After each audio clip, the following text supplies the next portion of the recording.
कभी इश्क करना हो तो सामने रह से करना। ये गोरे आजादी के पहले भी बेवफा थे, आजादी के बाद भी बेवफा है। गोरी तुम भी हो? नहीं मैं सांवली हूँ। डालो देखो गोरी हो। अरे मैं सांवली हूँ भैया। कौन है मतलब किस दुनिया में गोलू गोलू गोरा है दर बेवफा है। मैं बोल रही हूँ कि कांदे होने जादू ऐसा आज रहुआ सजन पिरितिया के रंग में रंगाइल बात मान जी कि पिरितिया के रंग में रंगाइल बात मान बालियन मोर इस सजन श्रृंगार बन के आ गई कि बारा नीक लागेला कलम जी के बोलिया कि जब से ले आई बातें आपन घरे डोलिया।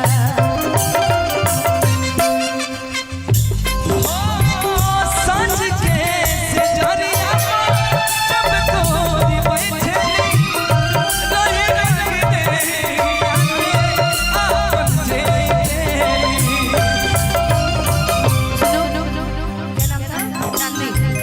अभी के लिए तुम इनकी पत्नी, ये तुम्हारे पति। हाथ लाओ ऐसे ऐसे तुमको चाहा गोल गोल घूम के जाना। तुमको चाहेंगे वादे जोगी वो निभाएंगे ऐसा हर जन्म का इकरार है हमको तुमसे प्यार है हमको तुमसे प्यार हमको देखो गाना नया भाव कि तुमको चाहा था तुमको चाहेंगे ऐसा नम हर जन्म में इकरार है। बोलो हमको नान वाले से प्यार हमको झाल वाले से प्यार हमको तारुना वाले से प्यार हमको तुमसे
तुझे देखा तो ये जाना सनम प्यार होता है दीवाना सनम अब कहाँ से कहाँ जाए हम तेरी बाहों में मर जाए तुझे देखा तो ये जाना सनम प्यार होता है दीवाना अब कहाँ से कहाँ जाए हम तेरे बाहों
क्या नाम है, चांदनी तरह।